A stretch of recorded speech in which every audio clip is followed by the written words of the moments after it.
A mensagem de hoje, ela se encontra em Marcos, no capítulo 6. E hoje a gente vai ver algumas características que tornam um cristão um cristão. Algumas características que diferenciam uma pessoa qualquer de um verdadeiro cristão.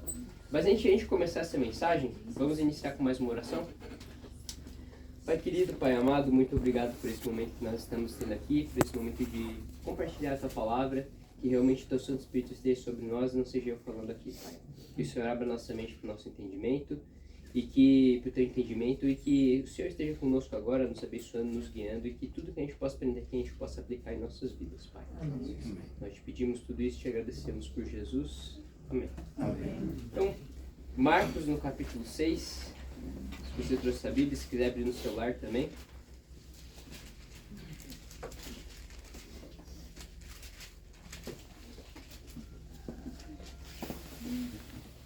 Tá meio sorradinho, né? Marcos no capítulo 6, a partir do verso 30.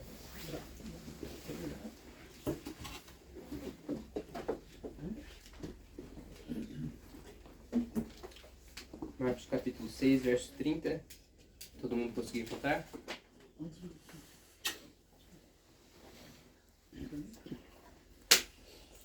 Diz assim: Voltaram os apóstolos à presença de Jesus e lhe relataram tudo quanto haviam feito e ensinado. E ele lhes disse: Vinde repousar um pouco à parte no lugar deserto, porque eles não tinham tempo nem para comer, visto serem numerosos os que iam e vinham.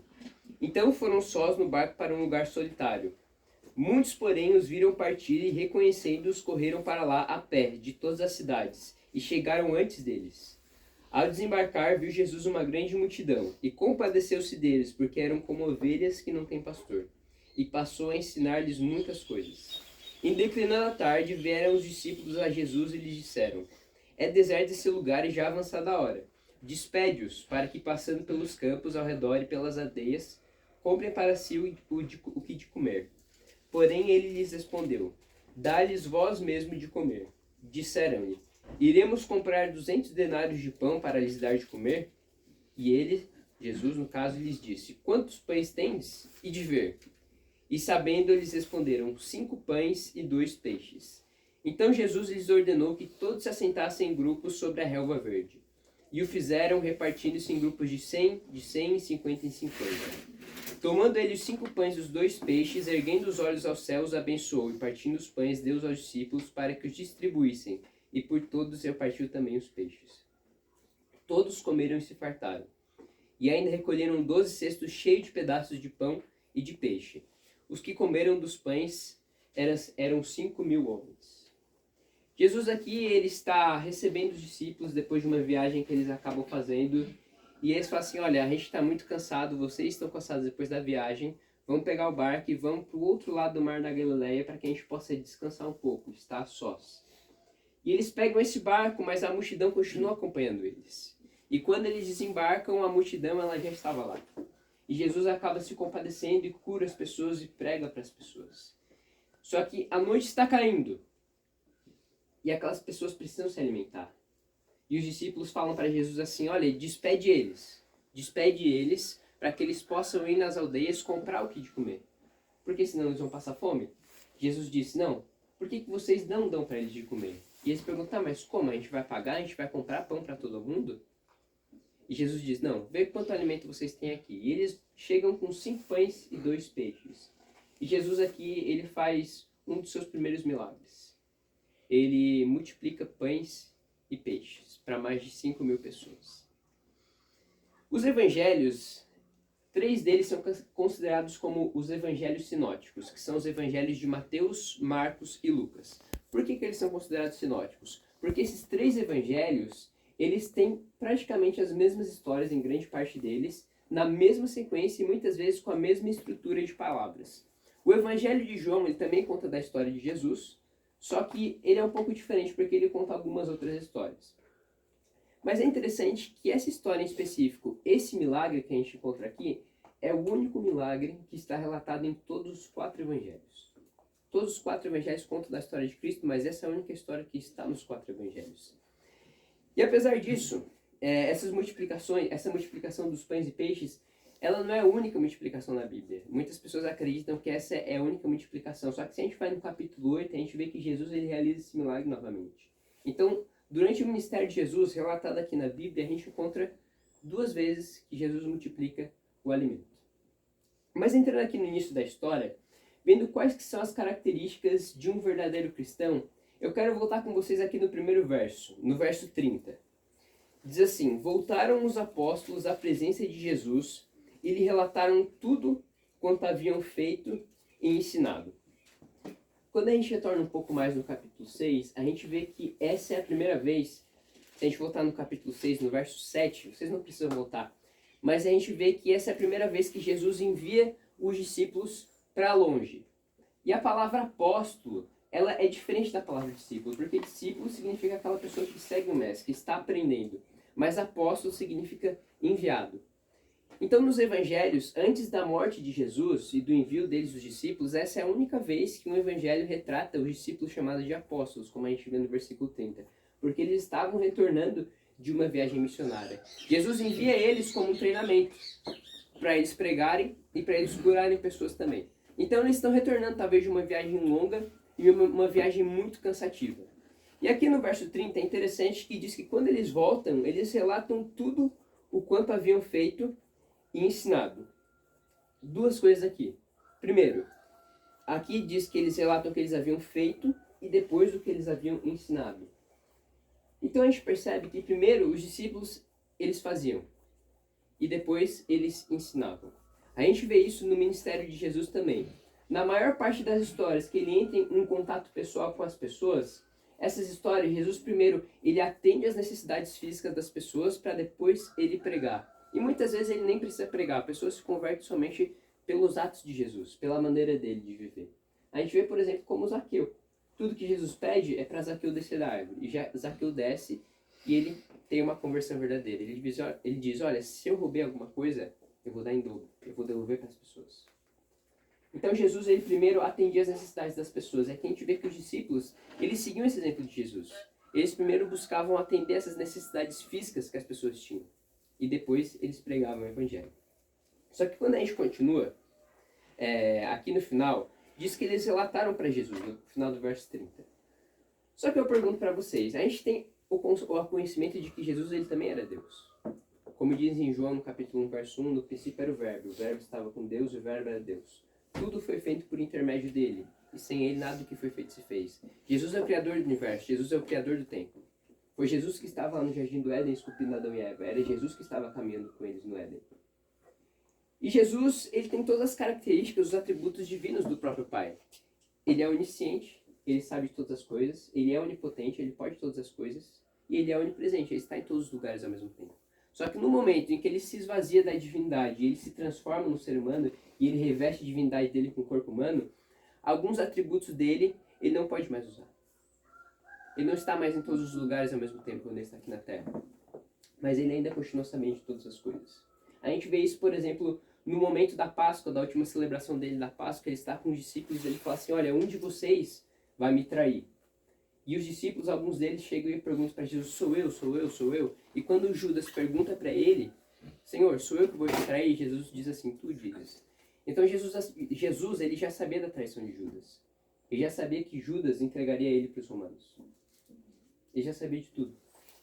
E nesse momento a gente se pergunta, poxa, mas então se Jesus sabia de tudo, qual que era a necessidade de os discípulos relatarem tudo o que eles tinham feito para Jesus? Essa é a primeira lição que a gente pode aplicar na nossa vida como cristãos. A gente precisa conversar com Jesus sobre as coisas que a gente faz no nosso dia a dia. Deus, ele sabe de todas as coisas? Sabe. Mas ele quer que a gente converse com ele. Ele é como um amigo. E quando a gente conversa com um amigo, a gente costuma contar as coisas que a gente faz, não é verdade? As coisas boas que acontecem, as coisas ruins que acontecem, mas muitas vezes a gente busca Deus só como um gênio da lâmpada. A gente busca Deus somente para pedir coisas, não é verdade? A gente pega a lâmpadazinha, esfrega 3 vezes, e assim como a ladinha, a gente pede as coisas que a gente precisa para Deus. Mas Ele quer que a gente seja um amigo. Ele quer que a gente compartilhe com Ele as nossas angústias, os nossos anseios, as nossas necessidades também, sim, os nossos pedidos. E é por isso que os discípulos relatam para Jesus. Por mais que Jesus soubesse de tudo que eles tinham feito, eles ainda assim eles sentiam a necessidade de compartilhar com ele. Esse é o primeiro ponto. Os verdadeiros cristãos, eles compartilham com Jesus a sua vida, no meio da oração. O segundo ponto a gente encontra no verso 31 e no verso 32. E ele lhes disse: vinde repousar um pouco à parte num lugar deserto, porque eles não tinham tempo nem para comer, visto serem numerosos que iam e vinham. Então foram sós no barco para um lugar solitário. A segunda característica de um cristão, ele não deixa de lado o descanso, ele não deixa de lado o fato de ele ter que cuidar da própria saúde. A gente entende que Jesus, ele não era um pecador, mas de certa forma ele tinha uma natureza pecaminosa. Ao contrário de nós, seres humanos, Jesus ele não tinha a tendência natural para o pecado. Ele não tinha essa propensão para pecar. Porque a gente sabe que a gente, como ser humano, a gente sempre tende a fazer as coisas erradas, na verdade. As coisas ruins sempre atraem a nossa atenção. Só que Jesus era diferente, ele nunca teve isso, ele nunca teve essa propensão para o mal.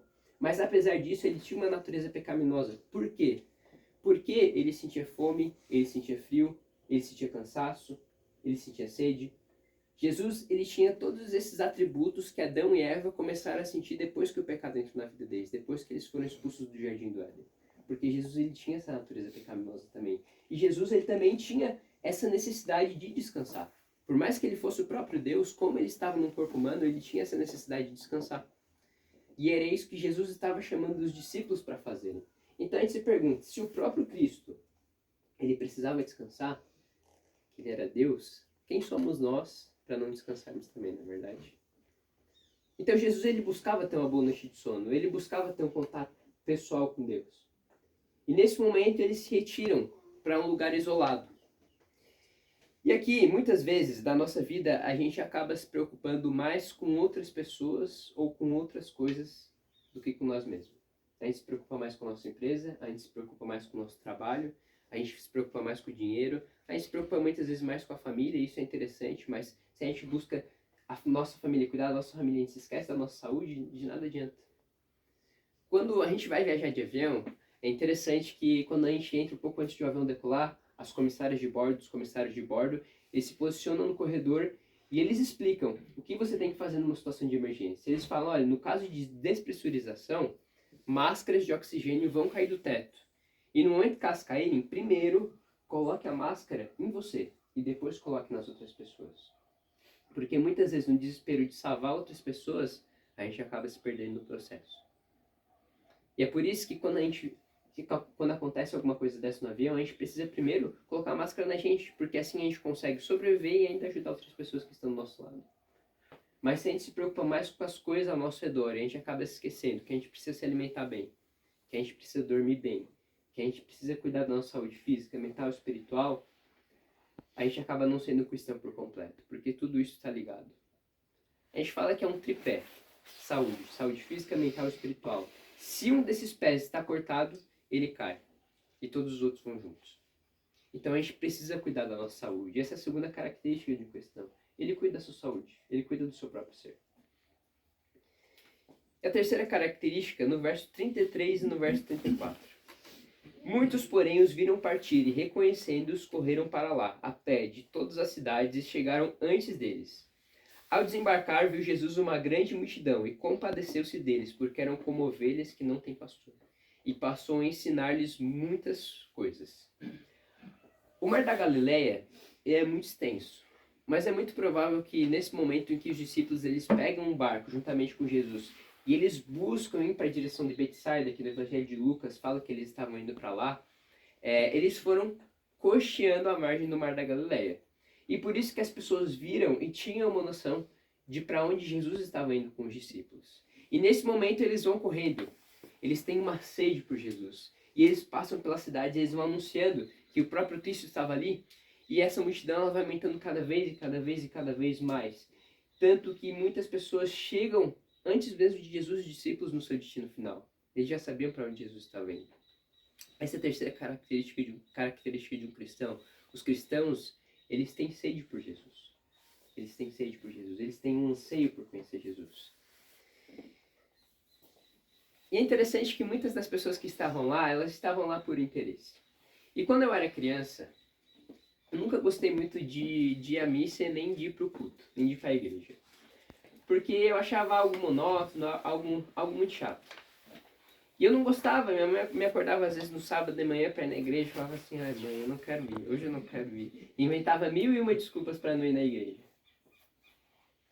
Só que depois do momento que eu comecei a fazer amizades dentro da própria igreja, eu começava a sentir prazer em acordar todo sábado de manhã para estar lá. E eu estava indo para a igreja com a motivação errada. Eu não estava indo por causa de Deus, eu estava indo por causa das amizades. Mas mesmo com a motivação errada, Deus ele fez uma mudança tremenda na minha vida. E Deus muitas vezes não, ele sempre prefere que a gente seja interesseiro do que a gente não busque. Ele prefere que a gente busque ele só quando a gente precisa de alguma coisa, só quando a gente está passando por uma dificuldade, do que a gente nunca busque ele. Mesmo que a gente trate Deus somente como um gênio da lâmpada mágica, ele ainda assim prefere que a gente tenha esse contato com ele. E assim como eu ia para a igreja com a motivação errada, mas Deus ele fez uma mudança na minha vida, ele também pode fazer isso com vocês. Muitas daquelas pessoas, elas foram curadas por Jesus nesse momento. Aqui no Evangelho de Lucas diz que ele somente ensinava para elas, mas no Evangelho de Mateus, quando a gente vê essa mesma história, Mateus ele relata que Jesus também efetuou muitas curas. Então muitas pessoas estavam indo atrás de Jesus naquele momento porque elas queriam ser curadas. Elas queriam ser saciadas de alguma necessidade que elas tinham. Elas estavam indo para Jesus, só que com a motivação errada. Mas nem por isso, em nenhum momento, Jesus ele distratou elas. Muito pelo contrário, ele as aceitou. E talvez você aqui hoje está indo para Jesus com a motivação errada também. Você está tratando ele com interesse? Você está tratando ele somente como essa pessoa, esse Deus que concede coisas quando você pede. Mas mesmo assim ele te aceita, porque ele te ama. E ele prefere que você tenha pelo menos esse pequeno contato com ele do que você não tenha nenhum contato. Mas nós como cristãos, nós precisamos ter essa necessidade, esse anseio por conhecer Jesus. E por estar com ele, conhecer ele em todos os momentos. Só que aqui no final do verso 34, diz assim, e passou a ensinar-lhes muitas coisas.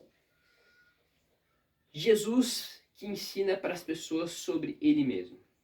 E na nossa vida, muitas vezes, nós tentamos fazer o processo inverso. A gente busca conhecer a Jesus pelos nossos próprios meios.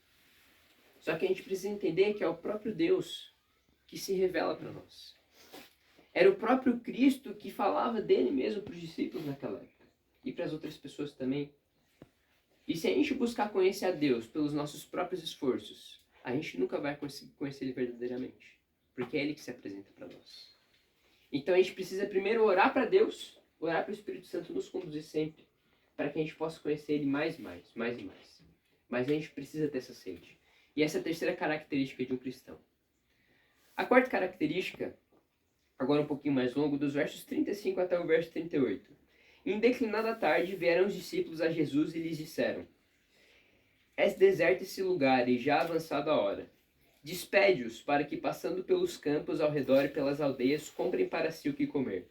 Porém ele lhes respondeu: Dá-lhe vós mesmo de comer. Disseram-lhe: Iremos comprar 200 denários de pão para lhes dar de comer? E ele lhes disse: Quantos pães tendes? E de ver. E sabendo, eles responderam: 5 pães e 2 peixes. Aqui eu quero que a gente tenha um panorama geral de qual era a visão dos discípulos naquele momento. Primeiramente, antes dessa história começar, a gente vê que Jesus ele manda os discípulos, ele envia os discípulos para uma missão, para pregar e para curar pessoas. Então, naquele primeiro momento, os discípulos eles estavam indo até as pessoas necessitadas. Mas nesse segundo momento, quando essas pessoas buscam os discípulos e buscam a Jesus, porque de certa forma os discípulos estavam famosos naquela região também. Eles estavam curando, eles estavam realizando curas, coisas miraculosas. Então aquelas pessoas estavam buscando os discípulos, mas quando os discípulos foram até eles, eles queriam ser bem recebidos. Mas nesse momento que as pessoas buscam os discípulos e buscam a Jesus, os discípulos, eles buscam afastar as pessoas. Eles infelizmente ainda não tinham enxergado a vida com os olhos do próprio Mestre, com os olhos de Jesus. E eles falam assim: Jesus, olha, manda eles embora, já está ficando de noite, eles precisam se alimentar, manda eles embora, como é que a gente vai conseguir alimentar eles aqui? E Jesus diz: olha, alimenta vocês mesmo. E eles, talvez de uma forma sarcástica, ainda perguntar: mas como? A gente vai arranjar 200 denários aqui para alimentar eles? Denário era a moeda daquela época, era basicamente o salário de um dia de trabalho de um trabalhador comum. Então, cada trabalhador comum, ele recebia 1 denário por dia. 200 denários, então, mais ou menos seria o trabalho, o valor equivalente a 200 dias de trabalho. Eu fiz uma conversão hoje, pegando o valor do salário mínimo e fazendo mais ou menos uma conta para chegar a 200 dias de trabalho de um trabalhador comum hoje, daria mais ou menos 8 mil reais. Então os discípulos chegam para Jesus e falam, tu quer o quê? Tu quer que a gente arranje 8 mil reais para comprar pão para toda essa galera aqui? É isso que tu quer, Senhor? E ele fala assim, não. Vejam quanto alimento as pessoas aqui têm. E eles procuram, e eles acham apenas 5 pães e 2 peixes. Aqui, nesse quarto ponto, a gente precisa entender uma coisa muito importante, que assim como eu falei no início, Jesus ele não atendia somente as necessidades espirituais, mas ele atendia as necessidades físicas também. E essa é a quarta característica de um cristão. A gente não pode atender somente as necessidades espirituais. Ah, tem alguma pessoa que está passando por um problema financeiro, por uma crise financeira, alguma pessoa que está passando por uma doença. Ah, eu vou orar por ti. Só orar muitas vezes não resolve. Deus ele coloca seres humanos, ele coloca pessoas na nossa vida para que elas possam ajudar a gente de alguma maneira. E muitas vezes você vai ser instrumento de Deus para ajudar uma pessoa. Somente a sua oração não vai fazer uma pessoa arranjar outro emprego. Não vai ajudar uma pessoa a ter uma carona. Se você tem um carro, você não consegue dar uma carona para ela. Na nossa vida como cristão, a gente precisa ter atitude também. E a gente precisa buscar atender as necessidades das pessoas. E vocês sabem por que muitas vezes a nossa pregação não é efetiva? Por que a gente não consegue alcançar mais pessoas? Porque a gente busca somente pregar a palavra. E a gente não segue o exemplo de Jesus de atender as necessidades das pessoas também. Lá em Tubarão aconteceu uma enchente. Vocês sabem, esses tempos atrás, por causa das chuvas. E muitas pessoas perderam praticamente tudo. E é interessante que o grupo de jovens lá da igreja, ele se reuniu e resolveu fazer um mutirão. De num final de semana, se dedicar nesse final de semana a poder estar limpando a casa das pessoas que perderam tudo. Esse é o Evangelho. O Evangelho não é somente pregado, ele é vivido também. E se você não vive o que você prega, você não está sendo cristão verdadeiro. A vida cristã ela exige atitude também. Então Jesus queria ensinar isso para os discípulos. Por mais que eles já tivessem sido enviados, eles tinham ainda muitas coisas para aprender. E nesse momento que eles estavam ali, esse era mais um ensinamento que Jesus queria compartilhar com eles. E quando a Bíblia diz que tinha 5 pães e 2 peixes, sempre que a gente vê uma historinha bíblica contando sobre essa história, a gente imagina 5 pães, talvez 5 baguetes italianos e 5 peixes grandes também, né? 5 tilápia, 5 traíra. Mas não era isso. Os pães de cevada naquela época, eles eram pequenos e achatados. Eles eram um pouco maior que uma bisnaguinha. Você conhece bisnaguinha? Conhece bisnaguinha? Era um pouquinho maior que aquilo, os pães. E os peixes eram sardinhas. Então não eram peixes grandes. Então de repente eles chegam com um pacote de bisnaga e uma lata de sardinha, aquela que tu compra no supermercado. Chegam para Jesus e falam assim, Jesus, é isso que a gente tem. E nesse momento Jesus ele faz um milagre. Então essa é a quarta característica. Os cristãos de verdade, eles não somente buscam atender as necessidades físicas, mas também as necessidades espirituais. A quinta característica, a penúltima, está no verso 39 e no verso 40. Então Jesus lhes ordenou que todos se assentassem em grupos sobre a relva verde. E o fizeram repartidos-se em grupos de 100 em 100 e de 50 em 50. A quinta e penúltima característica de um cristão, os cristãos, eles são organizados. Eles são organizados. Jesus organiza aquelas pessoas, aquela multidão de pessoas, em grupos de 100 em 100 e 50 em 50. Para que fosse trabalhar de uma maneira mais fácil, para que a comida fosse entregue de uma maneira melhor. A formiga, ela trabalha aos bandos. E muitas vezes, quando a gente vê aquelas formiguinhas caminhando numa filinha, a gente pensa, pô, mas será que elas sabem mesmo o que elas estão fazendo? Mas as formigas são animais organizados. E elas buscam colher alimento durante o verão, para que quando chega no inverno, elas fiquem dentro do ninho delas, e elas não precisam sair para buscar alimento. Então, eles são animais extremamente organizados. E no livro de Provérbios, no capítulo 6, verso 6, diz assim, vai ter com a formiga, ó preguiçoso. Olha para os seus caminhos e sê sábio, a qual, não tendo superior, nem oficial, nem dominador, prepara no verão o seu pão. Na cega, ajunta o seu mantimento. Se até as formigas são organizadas, por que nós não devemos ser? Você tem planos para a sua vida? Você tem metas para a sua vida? Mas o que você está fazendo? Qual é o seu planejamento para alcançar esses sonhos? Você precisa se organizar na sua vida. Diariamente você precisa ter um horário para acordar, um horário para fazer sua meditação. Você precisa ter uma rotina no seu dia. Porque os cristãos, eles são organizados. Tem um ditado que diz que onde há bagunça, o Espírito Santo não habita, né? E assim, às vezes eu tenho dúvida se é verdade, mas às vezes eu não tenho. Imagina eu olho pro meu quarto, às vezes bagunçado, e falo assim, como é que Deus habita nesse lugar, né? É complicado. Então os cristãos, eles são organizados.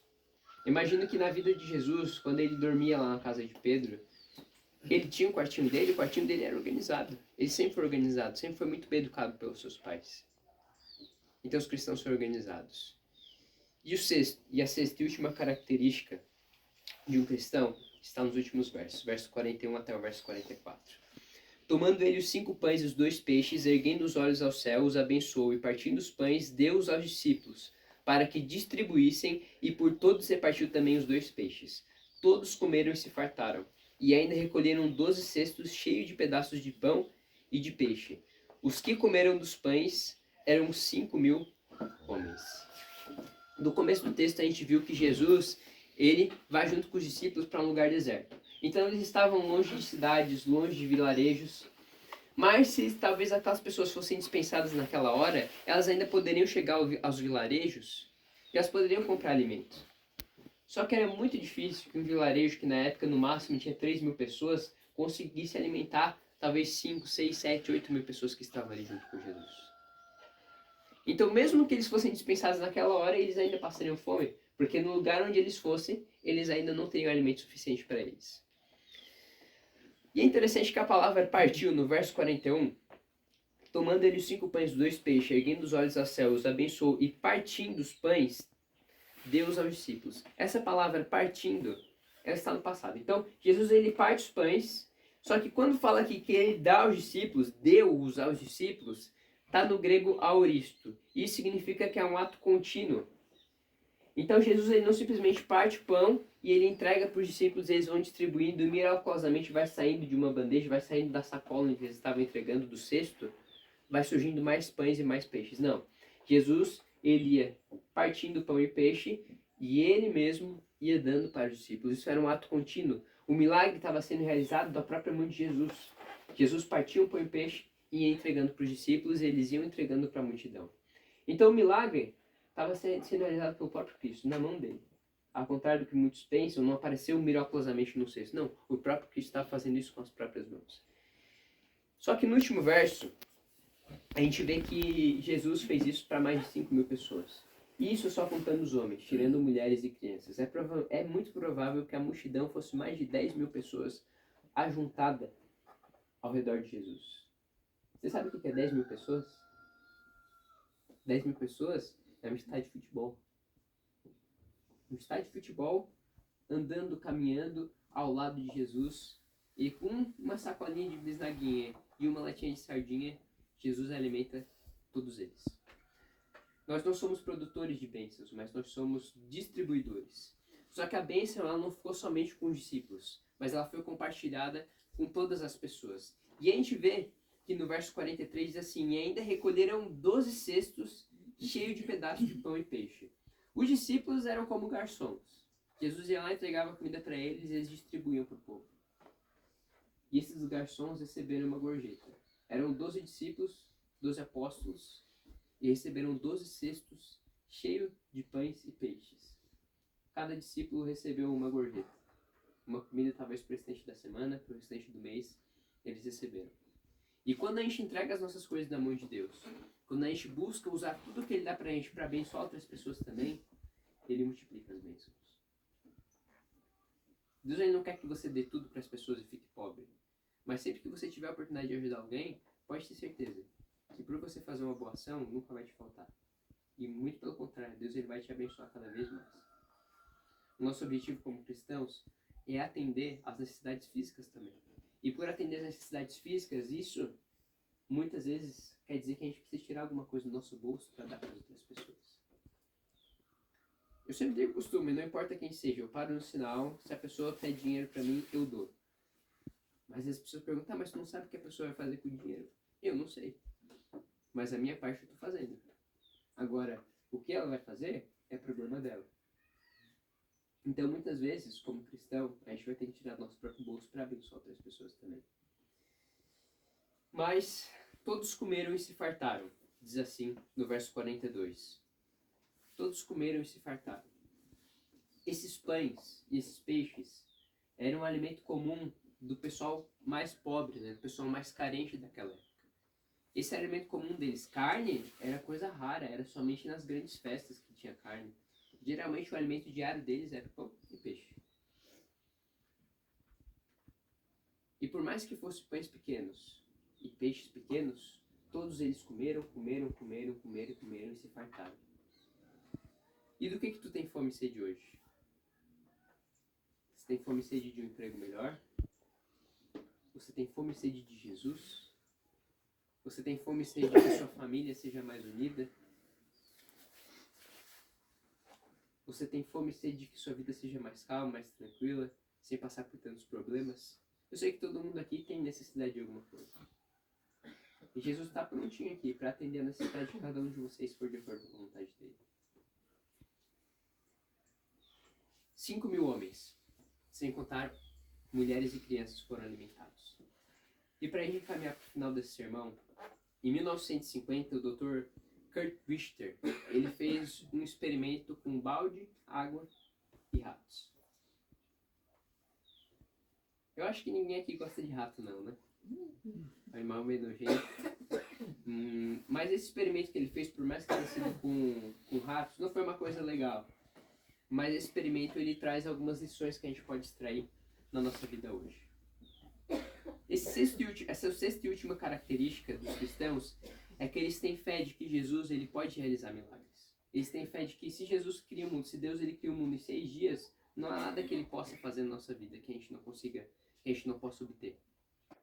Em 1950, esse cientista, Kurt, ele realiza um experimento. O primeiro experimento que ele faz, ele pega alguns ratos e ele enche vários baldes, metade de água até metade com água, e ele coloca os ratos lá dentro. Ele queria ver quanto tempo esses ratos eles conseguiriam nadar sem que eles se afogassem. Alguns deles nadaram 2, 3 minutos, mas a grande maioria deles conseguiu ficar 15 minutos nadando sem se afogar. Algum tempo depois, ele resolveu fazer esse experimento novamente. Só que dessa vez ele encheu o balde até metade novamente, ele colocou ratos. Só que quando ele via que o rato estava prestes a desistir, prestes a se afogar, ele tirava o rato, ele secava ele, deixava ele descansando um pouco e ele colocava novamente o rato dentro do balde. Da primeira vez, no primeiro experimento, em média, os ratos eles nadavam 15 minutos até eles se afogarem. Mas nesse segundo experimento, depois de ele tirar os ratos do balde e colocar novamente depois de um tempo, sabe quanto tempo que os ratos ficaram nadando? 15 minutos, 10, 5, 60 horas. Os ratos ficaram nadando 60 horas. Tudo que esse cientista queria comprovar era o poder da esperança. O poder que talvez a esperança que a gente tem em algo ou alguém pode fazer nas nossas vidas. E aqueles ratos nadaram 60 horas, 2 dias e meio, esperando, na esperança de que existiria um Salvador para tirar eles daquele balde novamente. Nós, como cristãos, precisamos acreditar no poder de Cristo em realizar milagres. Eu sei que algumas vezes na vida de vocês aparecem algumas situações impossíveis de serem resolvidas. A gente já presenciou alguns milagres aqui também. Mas a gente precisa ter fé. A esperança é algo que muda as nossas vidas. E se a gente não tem esperança em algo ou alguém, a nossa vida se torna amarga. E é por isso que muitas pessoas que não acreditam em Deus têm uma vida tão sofrida. Porque para eles não vem um propósito para nossa vida. É viver talvez 60, 70 anos aqui nessa terra e depois acabou. Mas a gente entende que isso aqui é só o começo. Que 60, 70 anos vão ser uma eternidade ao lado de Cristo. Só que para isso as nossas escolhas, elas precisam condizer com as palavras que a gente pede.